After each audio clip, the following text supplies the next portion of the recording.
বলি এই বয়সে কি ছেলে মানুষই হচ্ছে? পাট কাঠি কি মুগুর নাকি? আজ যা পাট কাঠি, কাল তাই তাল গাছ, বুঝেছো? না, বুঝিনি। তবে আজ যে পাগল, কাল সে উন্মাদ, এটা জানি। হ্যাঁ, গিন্নি, জীবনের ধন কিছুই ফেলা যায় না, এটা জানো তো? জানি না আবার, হাড়ে হাড়ে জানি। নইলে এই বয়সে পাট কাঠি দিয়ে কেউ মুগুর ভাজে? ছোটবেলায় কত কুস্তি লড়েছি, আজ সে কথাটা মনে পড়ে গেল গিন্নি। ভাবলাম পাট কাঠি দিয়ে শুরু করা যাক না, পরে না হয় লোহার মুগুর নেব। মুগুর চোখে দেখেছো কোনোদিনও? তোলা তো পরের কথা। না তো, তাই তো পাট কাঠি দিয়ে শুরু করলাম।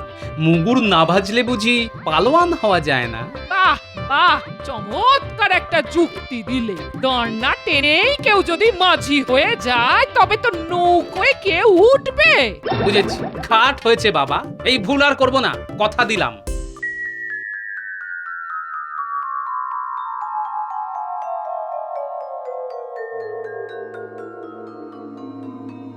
মন্ত্রী, একটা জরুরি কাজে কাউকে কয়েকদিনের মধ্যেই বর্ধমান যেতে হবে। সেখানকার মহারাজকে একটা খুব গোপনীয় পত্র পৌঁছে দিতে হবে। তা মন্ত্রী, বলো তো, এই কাজের দায়িত্ব কাকে দেওয়াটা ঠিক হবে? আমার মনে হয় মহারাজ, মন্ত্রী এই কাজের জন্য সবচাইতে নির্ভরযোগ্য ব্যক্তি, তাকেই এই কাজে পাঠানো হোক। গোপাল, এটাই তোমার দোষ। মহারাজ কাকে পাঠাবেন তা ঠিক করবে হয় তিনি, না হয় আমি। তুমি মাঝখান থেকে ফোন কাটছো কেন? মন্ত্রী, ভুলে যেও না, এটা প্রকাশ্য রাজসভা। গোপাল তার বক্তব্য পেশ করেছে মাত্র। মহারাজ, বর্ধমানে যাওয়াটা তো এবার কোনো দামি জিনিস বা সোনাদানা নিয়ে যাওয়া নয়, গোপনীয় চিঠি। তাই এই নিরীহ কাজের উপযুক্ত লোক মন্ত্রী নিজেই। এই কাজের জন্য যাতে আপনি মন্ত্রীকে নির্বাচন করেন, আমি সেই কথাটাই মহারাজকে বলেছি। এবার মন্ত্রী বলুক, আমি কি খুব খারাপ কথা বলেছি মহারাজ? শুধু খারাপ কথাই নয়, অত্যন্ত কুরুচির পরিচয় দিয়েছো গোপাল। সোনাদানা যদি যেতই, তবে কি সেটা নিয়ে যাওয়ার জন্য আমি উপযুক্ত নই? গোপাল কি বোঝাতে চেয়েছে সেটা বোঝার মতো বুদ্ধি আমার আছে।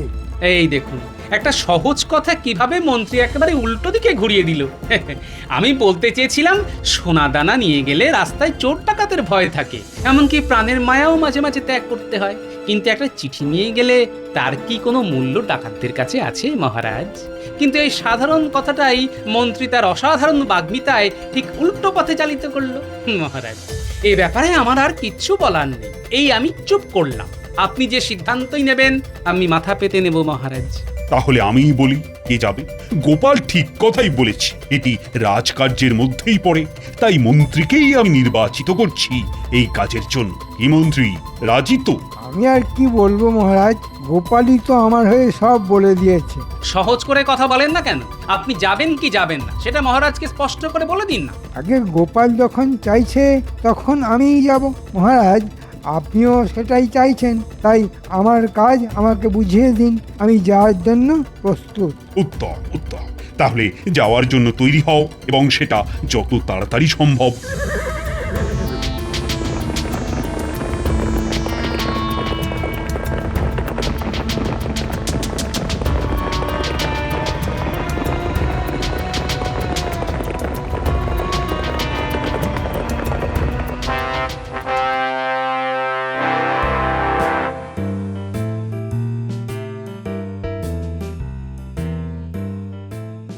বাহ বাহ বাহ বাহ বাহ বাহ, কি চমৎকার চেহারা!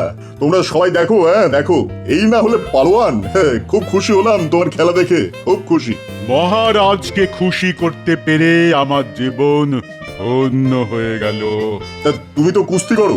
আগে হ্যাঁ মহারাজ, 10 রাজ্য ঘুরে অনেক পালোয়ানের সঙ্গে কুস্তি করেছি, কিন্তু আমার কাছে কেউ দাঁড়াতেই পারেনি, সবাইকে কাট করেছি। এখন খুঁজে দেখছি আর কেউ বাকি আছে কিনা। মহারাজের জয় হোক। আমাদের মহারাজ আপনাকে এই গোপনীয় পত্র দিয়েছেন, সেটা দিতেই আমার এখানে আগমন। আপনি উত্তর দিলেই আমি আবার ফিরে যাব। দাও, পত্রটা দাও। ততক্ষণে তুমি এই পালোয়ানের শরীরটা দেখো। হ্যাঁ হ্যাঁ হ্যাঁ, যেন মন্দিরের দেওয়ালে আঁকা মূর্তি। পালোয়ান, ইনি কৃষ্ণনগরের মন্ত্রী। ওনাকে খেলা দেখাও, দেখাও দেখাও। বাহ বাহ, কি সুন্দর তোমার শরীর। মহারাজ ঠিকই বলেছেন, এই শরীর যেন মন্দিরের ভাস্কর্য। তা তুমি কি কুস্তি লড়ো? আরে ওর মুশকিলটা হলো 10 রাজ্যের কেউই ওর সঙ্গে কুস্তিতে পেরে ওঠেনি। তাই ও আর কেউ বাকি আছে কিনা তাই খোঁজ করছে। তা তুমি জানো এমন কোনো পালোয়ান আছে কিনা যে ওর সঙ্গে লড়তে পারে? হ্যাঁ, একজন আছে, সে নিজেকে মস্ত পালোয়ান মনে করে। মহারাজ, তার নাম হয়তো শুনেছেন। কে বলো তো? আমি চিনি এমন কোনো পালোয়ানের নাম তো মনে পড়ছে না। না, আগে তার নাম গোপাল ভাঁড়। গোপাল মানে তোমাদের রাজ্যের ভাঁড়? হ্যাঁ, তাকে তো চিনি। সে আবার কবে থেকে কুস্তিগির হলো? হ্যাঁ, মহারাজ, গোপাল জীবনে অনেক কিছুই করেছে। প্রথমে কুস্তিগির হওয়ার চেষ্টা করেছিল, সেখানে সবার কাছেই হারতে হারতে নাপিত হলো। সেখানেই এর চুল কাটতে গিয়ে ওর কান কাটে, আবার এর গোপ কাটতে গিয়ে ওর মাথা মুড়িয়ে দেয়। তারপর আমাদের মহারাজকে ভালো মানুষ পেয়ে তার ভাঁড় হয়ে গেল। তবে শুনেছি ওনাকে এখনো কুস্তির আখড়ায় যায়। কি বলছো? মানে কিছু তো বুঝতে পারছি না।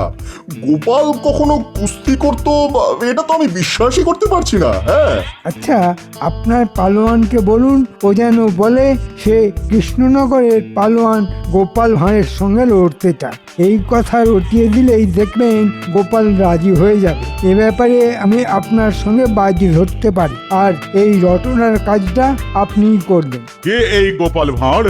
আমি ওকে কিসে সব হাড় গোড় ভেঙে দেব। না না, তা করতে যেও না পালোয়ানজি, প্রাণেই মেরো না। দেখো পালোয়ান, গোপাল যেন প্রাণে বেঁচে থাকে। হ্যাঁ, মাটিতে বারবার ফেলো, কিন্তু দেখো ওর যেন কোনো গুরুতর আঘাত না লাগে। বুঝেছো তো? যথা আজ্ঞা মহারাজ।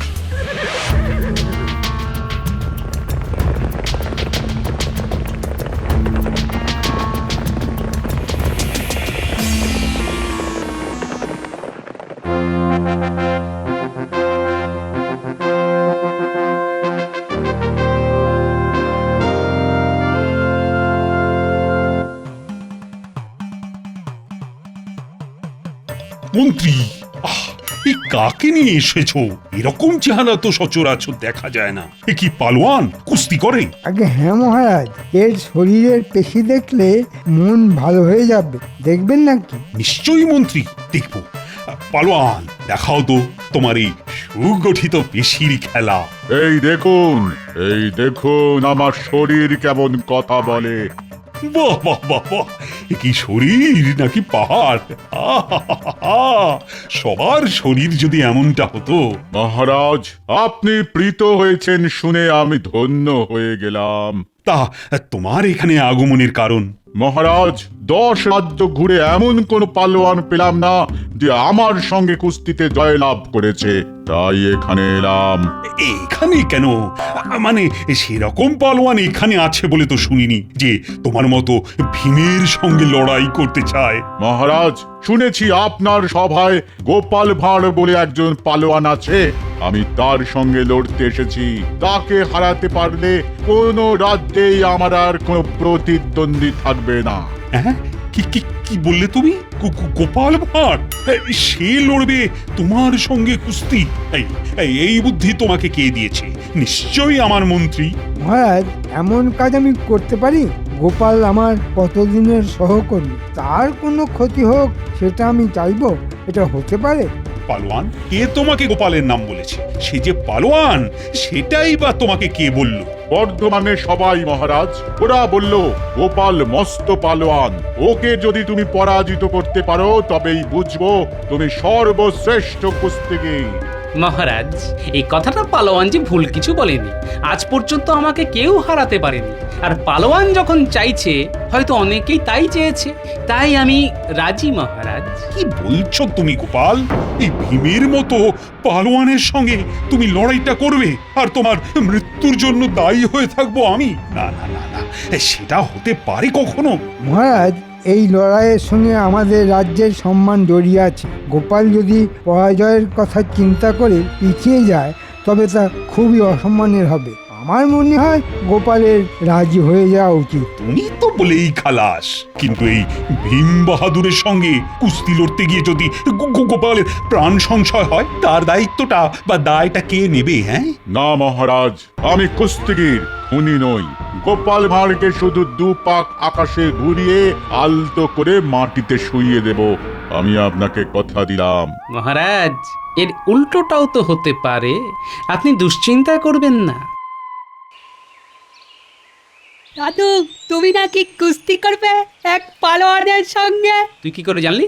আমি কেন, সারা নগর জানে, আমি তো সেখান থেকেই শুনলাম। কি বলছে রে লোকে? নিশ্চয়ই আমাকে নিয়ে হাসাহাসি করছে।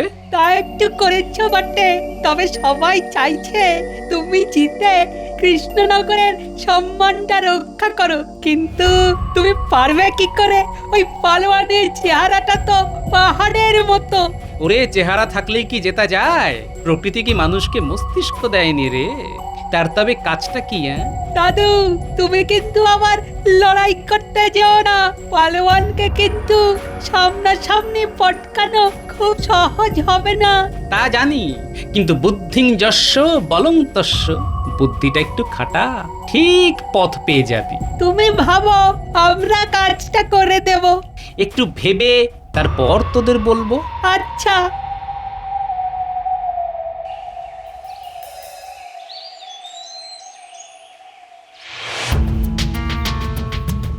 এবার গোপালকে কে বাঁচায় দেখি। ওর হাড় বার করে পালোয়ান শাহী কাবাব বানাবে বলে শুনলাম। দারুণ খেতে হবে কিন্তু। তোরা সবাইকে বলে দিয়েছিস তো? বলবি যে গোপালই এই কুস্তিগিরকে লড়াই করতে আমন্ত্রণ করেছিল। এই কুস্তিগির 10 রাজ্যের যত পালোয়ান আছে তাদের পরাজিত করে এখানে এসেছে গোপালের সঙ্গে লড়বে বলে। সে কথা জানতে আর কারো বাকি নেই, সবাই জানে। লোকে তো বলা বলি করছে এবার গোপালের পঙ্গু হওয়ার দিন এসে গেছে। এ কথাও বলছে যে গোপাল নাকি বাকি জীবনটা বিছানাতেই কাটিয়ে দেবে। ভালোই হবে, ওর বুদ্ধি আর মহারাজের কোনো কাজে লাগবে না। বেটা লজ্জায় আর কথাই বলতে পারবে না, বোবা হয়ে যাবে। আর মহারাজকে বুদ্ধি দিয়ে আমি বড়লোক হয়ে যাব।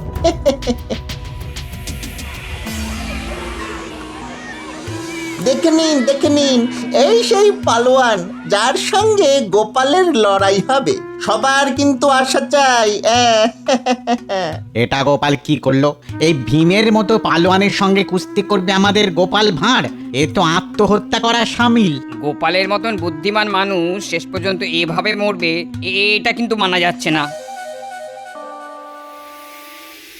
বলি তখনই পই পই করে বলেছিলাম পাট কাঠি দিয়ে মুগুর ভেজো না। কোথা থেকে কি হয়ে যায় দেখলে তো? তুমি চিন্তা করো না তো, লড়াই লড়ার অনেক কায়দা আছে, তুমি তার সবটা জানো না। আমি তো কিছুই জানি না।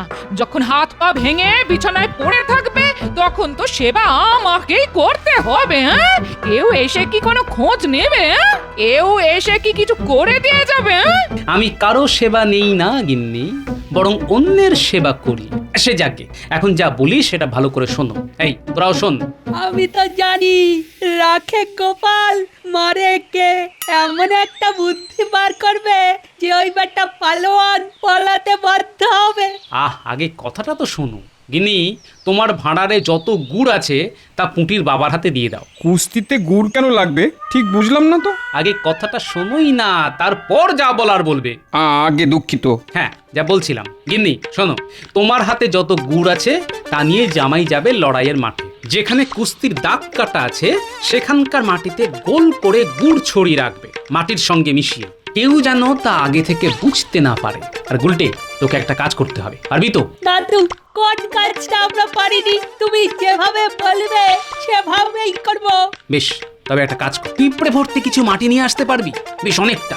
মাঠের গুড় পেলে যেন তাড়াতাড়ি তারা গুড়ের মধ্যে ঢুকে যায়। কিরে, পারবি তো? পিঁপড়া ভর্তি মাটি তো আমাদের বাগানেই আছে।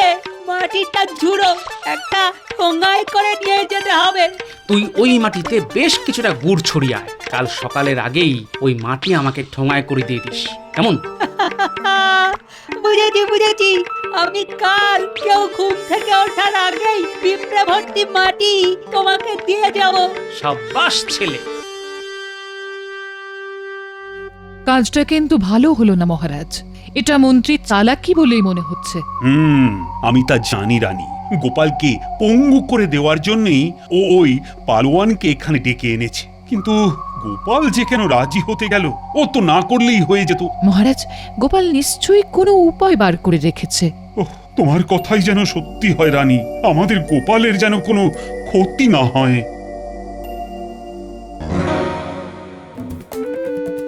এসে গেছি, হাতে গুড় নিয়ে। ধারে কাছে কেউ নেই, এবারে গুড় ছড়িয়ে দিতে হবে।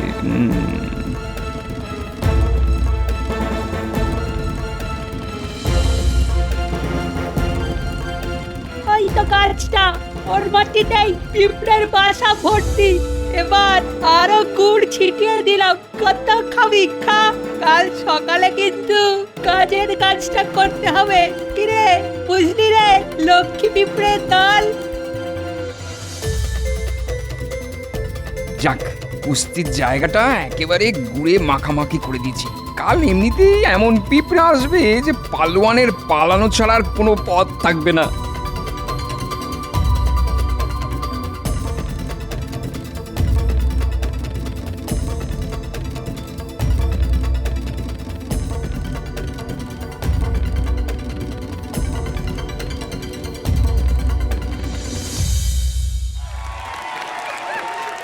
রানী, ও রানী, আমার খুব কষ্ট হচ্ছে গোপালের জন্য।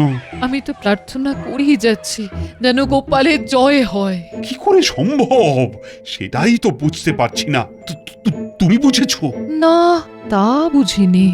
তবে গোপালের মুখে কোনো ভয়ের চিহ্নই দেখতে পাচ্ছি না। তার মানে ও একটা উপায় বার করেছে। আপনি এ বিষয়ে চিন্তা করবেন না মহারাজ।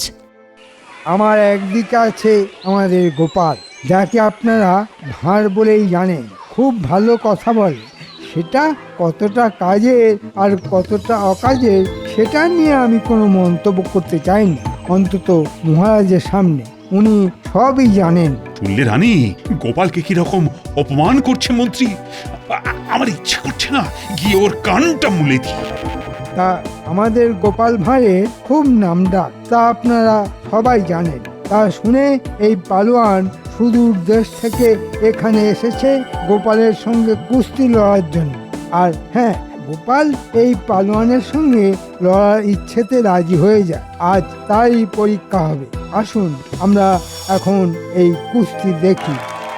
এই দেশ, এই রাজ্য আমার জন্মস্থান, তার সম্মান বজায় রাখতে আমি লড়াইতে রাজি হয়েছি। কিন্তু কুস্তি শুরুর আগে আমি দেশের মাটিতে একবার প্রণাম করতে চাই, যদি এই সুযোগ আর আমার সামনে না আসে। তাই শুনলে রানী, শুনলে গোপাল কি বলল? সত্যি ওর মতো দেশপ্রেমিক আমি কখনো দেখিনি। সাবাস, সাবাস গোপাল। মহারাজ, এক্ষুনি কুস্তি শুরু হবে। আপনি মন দিয়ে গোপালের লড়াই দেখুন। যতক্ষণ আমার ধরে প্রাণ আছে ততক্ষণ এই মাটির অসম্মান আমি হতে দেব না। এটা আমার প্রতিজ্ঞা। কারোর সাধ্য নেই এই কাজ থেকে আমায় বিরত করতে পারে। দেশের ভূমি প্রণাম আমার হয়ে গেছে, এবার আমি লড়াইয়ের জন্য প্রস্তুত। এসো হে পালোয়ান, দেখি তোমার দেহে কত শক্তি আছে। তোমার সঙ্গে কুস্তি লড়তে হচ্ছে সেটা ভেবেই আমার হাসি পাচ্ছে। কত ইয়া বড়া বড়া চেহারার পালোয়ানকে আমি মাথায় তুলে মাটিতে ফেলে দিয়েছি, আর তুমি তো তাদের কাছে নস্যি। ধরবো আর মাটিতে আছাড় মারবো। আরে পালোয়ান, কাছে তো আগে এসো, আমি তো আর পালিয়ে যাচ্ছি না।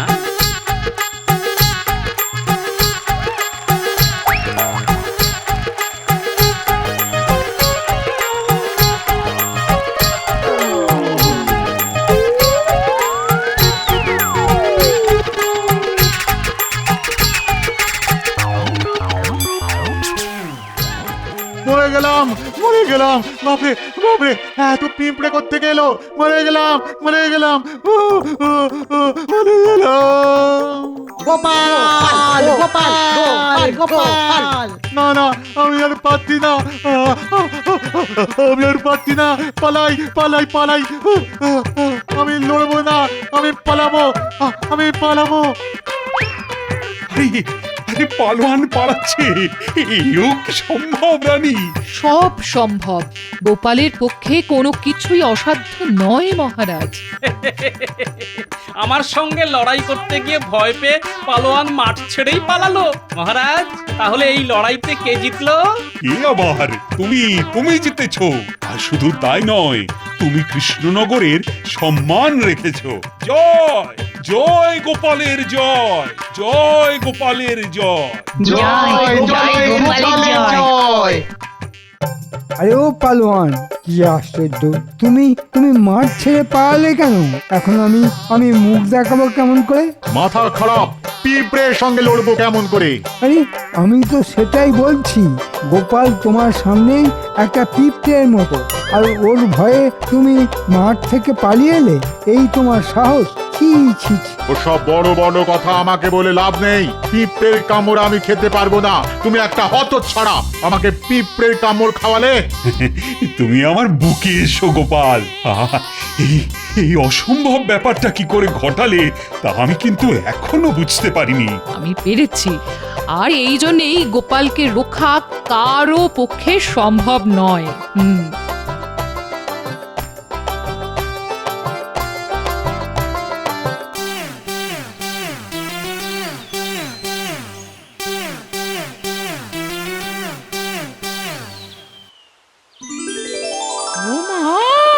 তুমি হেঁটে হেঁটে বাড়ি ফিরছো? হ্যাঁ, আমি তো মাছগুলো সব ফেলে দিয়েছি। হ্যাঁ, এখন যাচ্ছিলাম সাদা থান কাপড় কিনতে। হ্যাঁ, আচ্ছা, আমার পাটকাঠি দুটো কোথায় গেল বলো তো? এখানেই তো রেখেছিলাম। ওই দেখো, ওই যে দুটো মুগুর কিনে এনেছি। হ্যাঁ, তুমি যে এত বড় কুস্তিগীর তা তো আগে জানতাম না। হ্যাঁ, এখন জেনেছি, তাই তো নিয়ে এলাম গো। এই মুকুর দুটো তোমায় আমি উপহার দিলাম।